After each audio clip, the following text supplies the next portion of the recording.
No sé, don Álvaro, de cuántos minutos dispongo para ocupar esta tribuna, que estoy dispuesto a desalojar en cuanto usted me lo indique.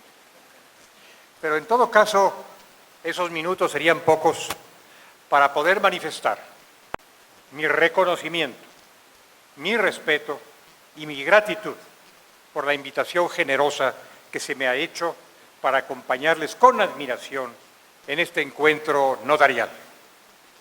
Me honra haber compartido la alegría de la presencia de notarios y notarias de varios continentes, de numerosos países, entre ellos el mío, y cuando digo el mío, no digo solo México, digo América Latina, porque esa es la gran patria americana a la cual todos pertenecemos. Gracias de nuevo a Colombia por su hospitalidad.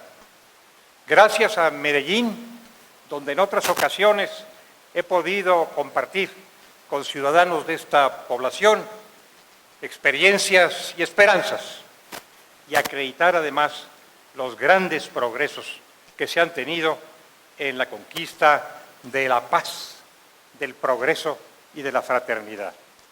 Todo ello es ejemplar para América, todo ello es aleccionador para mí y por todo ello, don Álvaro, muchas gracias a usted, muchas gracias a su gentil esposa y a quienes han intervenido para concretar esta gentil, generosa invitación. Como se acaba de decir, yo estoy acá para poder compartir con ustedes algunas reflexiones sobre lo que llamamos el Sistema Interamericano de Protección de los Derechos Humanos. Últimamente se ha puesto en marcha y en vigor la idea de que este sistema forma parte de un patrimonio jurídico, político y moral de las Américas y muy especialmente de esa porción de las Américas, nuestra América, como la calificó José Martí, al que muchos de los aquí presentes pertenecemos. El tema de los derechos humanos se halla a la vista, a todos atañe e interesa. Es una de las grandes cuestiones de nuestro tiempo y de nuestro mundo. Hemos construido en las últimas décadas un derecho internacional de los derechos humanos que abarca al mundo entero y particularmente a nuestra América. Ciertamente estamos muy lejos de haber alcanzado nuestros últimos objetivos, pero ciertamente también estamos en el camino para alcanzarlos. Hemos recibido en nuestra legislación, en la legislación constitucional y secundaria y progresivamente en nuestras prácticas, la irrupción de ese derecho internacional de los derechos humanos que a todos preserva, que a todos protege. Este es un fenómeno del nuevo orden jurídico universal y de los órdenes jurídicos nacionales. Somos testigos, además, de la aparición, amigas y amigos, de una serie de instituciones, de una serie de instancias internacionales, algunas de carácter jurisdiccional, otras de índole administrativa o política, que tienen a su cargo la observancia de los derechos humanos, la supervisión de su cumplimiento y que progresivamente han calado con sus criterios y su jurisprudencia en las legislaciones nacionales. Entre esas instancias se halla la Corte Interamericana de Derechos Humanos, a la cual, por supuesto, pertenece Colombia y la gran mayoría de los estados americanos cuyas banderas han desfilado con gran prestancia en la ceremonia de esta mañana. Vivimos, me parece, un tiempo de tribunales. Después de haber vivido la era de los ejecutivos y de los parlamentos, hoy estos órganos del poder público comparten ese poder público con los tribunales. Han aparecido con gran fuerza, y lo sabe bien Colombia, en el plano constitucional interno y en el plano internacional. La solución de múltiples conflictos que antes se libraba a la fuerza, hoy se encomienda al hacer y el quehacer de los tribunales. Es por ello que me atrevo a decir que estamos viviendo en el mundo entero una nueva hora, y esta es la hora de los tribunales, que ejercen además nuevas atribuciones en un ejercicio de diálogo internacional que llamamos el diálogo jurisdiccional y en el despliegue de lo que hemos denominado el control de la convencionalidad.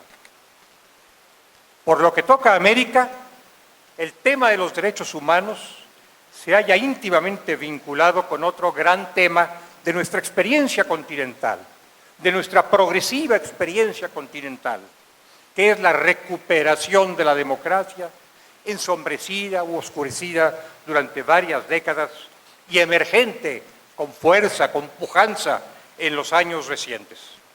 Derechos humanos y democracia van de la mano, cubriendo juntos su propia ruta. A propósito de esta ruta de los derechos humanos, yo suelo recurrir, y lo haré ahora si ustedes me lo permiten, a una figura náutica. Hablo de una navegación de la humanidad en procuración de los derechos humanos. Una navegación que partió hace tiempo de un puerto en el que estos derechos eran inexistentes, movían la ilusión, pero no la experiencia, y que ha cursado un buen recorrido y que se enfila hacia un destino que todos compartimos, que se halla, sin embargo, todavía lejano. Hay una navegación universal que hermana a todas las naciones, pero también hay navegaciones particulares o regionales en ciertos países, en ciertas partes de nuestro mundo.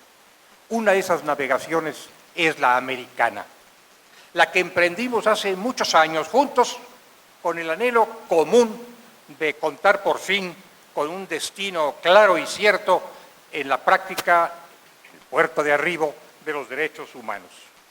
En esta navegación americana, que ha venido superando paulatinamente y pugna por hacerlo el viejo autoritarismo de nuestras naciones, con nuevos conceptos de derecho y democracia, hemos tenido diversas estaciones. Quiero recordar que en 1945, en un lugar señero de mi país, México, el castillo de Chapultepec, cuando aún no concluía la Segunda Guerra Mundial, los estados americanos se reunieron para compartir sus sueños, sus expectativas y sus propuestas hacia un sistema internacional de protección de los derechos humanos. De aquella conferencia sobre cuestiones de la paz y de la guerra provienen muchos pasos adelante, entre otros los dados para contar con una carta de los Estados americanos, con una declaración americana de los derechos y los deberes del hombre y con una convención americana. En homenaje a Colombia, debo recordar que en 1948, en Bogotá, en una circunstancia que ustedes conocen o recuerdan, una circunstancia difícil, los estados de América emitieron la Carta de los Estados Americanos, la Declaración Americana de los Derechos y Deberes del Hombre, varios meses anterior a la Declaración Universal de los Derechos del Hombre, y otros instrumentos que contribuirían a la navegación americana y a la construcción de un derecho común para nuestros países en la materia que ahora nos interesa. Pasó el tiempo. Sobre esa base forjada en un escenario colombiano, siguió la construcción de un jus comune a través de la Convención Americana sobre Derechos Humanos, que hoy preside la vida, rige la vida en lo que toca a derechos humanos del gran conjunto hispanoamericano y de otros estados de nuestra América. Está vigente y está en marcha el cumplimiento de esta convención. Está en marcha y está vigente el Sistema Interamericano de los Derechos Humanos, que tiene diversos componentes. Un componente ideológico, si me permiten expresarlo así, en el que se resumen las convicciones y las decisiones de nuestros pueblos. Un componente ideológico que coloca en el centro de la preocupación y la atención al ser humano, no al Estado, no al gobierno, no a sectores de la sociedad, no a creencias, no a intereses, por relevantes y respetables que sean, sino al ser humano en su pura y sola condición de tal, sin mayor exigencia, sin más requerimiento. Este es el dato fundamental de ese elemento ideológico de nuestro sistema. En segundo término, y esto no puede ser ajeno para juristas, un componente normativo, el derecho, el corpus juris americano de los derechos humanos en el que se recoge esa ideología y se proyecta el quehacer de los Estados, comprometidos a través de deberes generales que ofrecen nuevas soluciones y nuevas protecciones en sus derechos y libertades a sus ciudadanos. Y finalmente, un tercer componente, sin el cual los otros dos no operarían, que es el componente político-operativo. Los actores, los personajes del sistema interamericano, a la cabeza de ellos, ciertamente, los habitantes de nuestra América, pero no menos los estados americanos comprometidos en una causa común. La organización de los estados americanos, las organizaciones de la sociedad civil, los personajes emergentes que han ido apareciendo paulatinamente en este escenario de la tutela.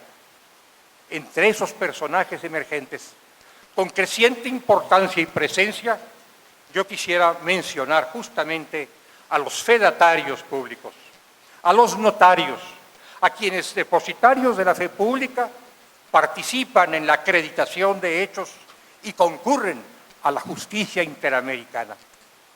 Desde hace varios años ya, la Corte Interamericana reconoció y celebró, por cierto, aprovechó además la presencia de los notarios en el trámite de los procedimientos interamericanos, consciente de que esa presencia fedataria concurre a satisfacer muchas necesidades de nuestro sistema.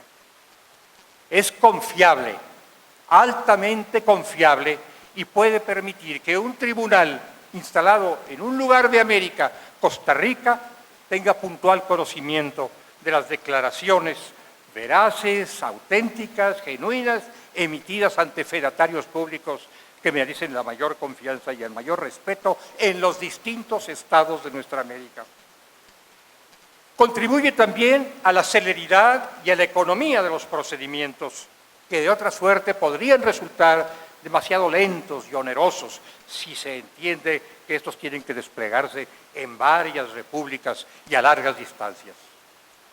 Además, se lleva adelante bajo principio contradictorio que permite el equilibrio entre las partes, la satisfacción de los derechos y las libertades de cada quien para adquirir finalmente la verdad y sustentar los fallos del Tribunal Interamericano. No se afecta, pues, el equilibrio entre estas partes ni los derechos de cada una de ellas, y se valoran las presencias notariales, los testimonios notariales en el conjunto de los casos bajo un régimen de sana crítica. En el reglamento vigente de la Corte Interamericana ya se recoge la presencia notarial como un factor adicional para la buena y recta administración de justicia en nuestro continente a propósito de los derechos humanos. Puesto que estoy en Colombia, circunstancia que celebro, que respeto y que agradezco, don Álvaro, puesto que estoy en Colombia, quiero referirme en dos palabras, sin abusar demasiado de su tiempo, a la presencia colombiana en el sistema interamericano. A la magnífica presencia, a la constructiva, a la sugerente presencia de Colombia en este sistema interamericano, como en otros órdenes de la vida de los países de América.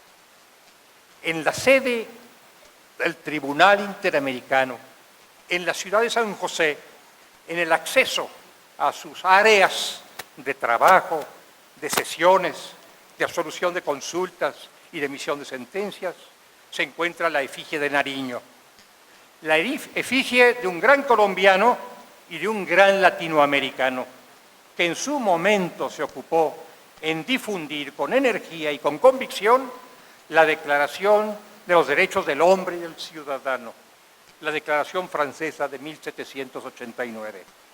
Por eso Nariño preside los trabajos de la Corte Interamericana en un lugar distinguido que es baluarte de nuestras ideas y de nuestras experiencias.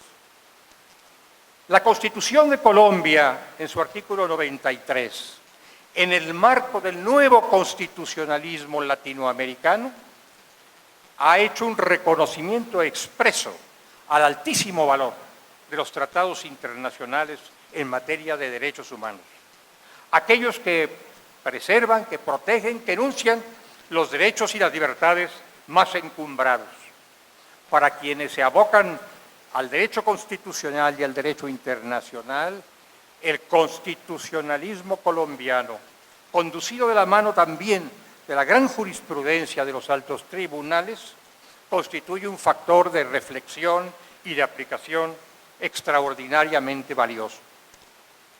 Quiero recordar también que Colombia, con otros estados de América, otros 14 estados de América, estuvo presente, luego fueron 18, en la forja de la Convención Americana sobre Derechos Humanos y fue uno de los primeros estados en suscribir esta Convención Americana a la que conocemos como Pacto de San José en 1969. Colombia ratificó ese pacto en 73 y reconoció la competencia contenciosa de la Corte Interamericana en 1985. En estos años, Colombia ha ratificado o adherido a los distintos tratados internacionales americanos relativos a los derechos humanos. El Protocolo de San Salvador sobre derechos económicos, sociales y culturales, la Convención contra la tortura, la Convención contra la desaparición forzada, la Convención destinada a proteger a la mujer contra la violencia que suele padecer en muchos ámbitos de nuestros países y de otros varios, y la Convención para evitar la discriminación de personas que muestran alguna forma de discapacidad. Así que Colombia ha estado presente en la construcción del sistema normativo interamericano, como lo ha estado también en la gestión del tribunal mismo, ya lo dije, a partir de que éste se formó en una convención y se instaló poco tiempo después en San José de Costa Rica. Varios colombianos han sido miembros titulares de la Corte Interamericana de Derechos Humanos y otros muchos han sido jueces ad hoc. Probablemente ningún otro país de América ha tenido a tantos nacionales suyos formando parte de la Corte Interamericana.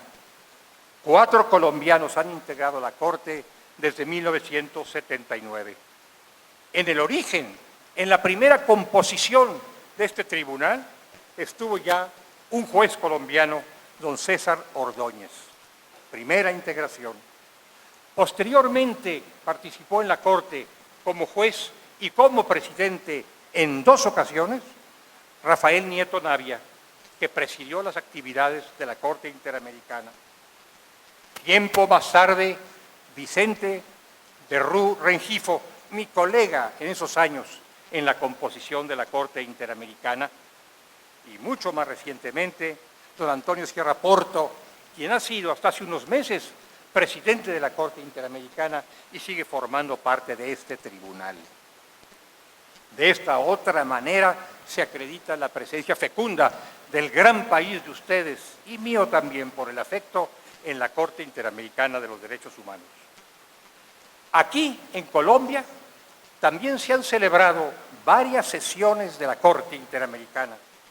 Este tribunal ha adoptado la práctica, una práctica saludable y bienhechora, de celebrar periodos de sesiones más allá de las fronteras territoriales de su sede, haciéndolo en distintas ciudades del continente. Esta es una buena práctica que acerca a la Corte a nuestros pueblos y a nuestros pueblos a la Corte Interamericana. Fue en el año 2007, y lo recuerdo con emoción, porque entonces yo presidía la Corte Interamericana, que se llevó adelante un periodo de sesiones de esta en la ciudad de Bogotá, que tuvimos la alentadora presencia de los representantes de las altas cortes del Estado colombiano y que llevamos adelante en absoluta libertad la deliberación de este tribunal en el gimnasio moderno, donde se escribió donde se escrituró la Carta de los Estados Americanos. Con posterioridad, la Corte ha sesionado también en Bogotá en 2011, en 2013, en esta ciudad de Medellín, que acogió a nuestro tribunal con la hospitalidad con la que suele recibir a quienes la visitan, y más adelante en Cartagena de Indias. A través de una jurisprudencia que atañe a casos colombianos, ha evolucionado el criterio de la Corte Interamericana en la definición de grandes principios y de normas diversas, y Colombia participó también impulsándola en la emisión de una opinión consultiva que ha contribuido a engrandecer esta jurisprudencia de la Corte Interamericana. Estos no son sino botones de muestra que enuncio con respeto y admiración acerca de la presencia colombiana en el sistema interamericano. Un sistema que, inicia diciendo, es patrimonio de los países de América y muy particularmente patrimonio de sus pueblos. 550 millones de seres humanos que habitan en los pueblos que han reconocido la competencia contenciosa de la Corte son beneficiarios de esta jurisprudencia que hemos contribuido a construir entre todos.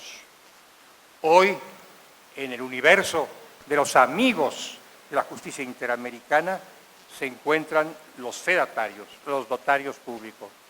Y espero que también en el universo de los amigos de los notarios se cuente la justicia interamericana. Por todo ello, amigas y amigos, distinguidas notarias, distinguidos notarios, señores representantes de países americanos, africanos, europeos, hermanos todos, muchas gracias por permitirme ocupar esta tribuna y por la generosidad de su presencia.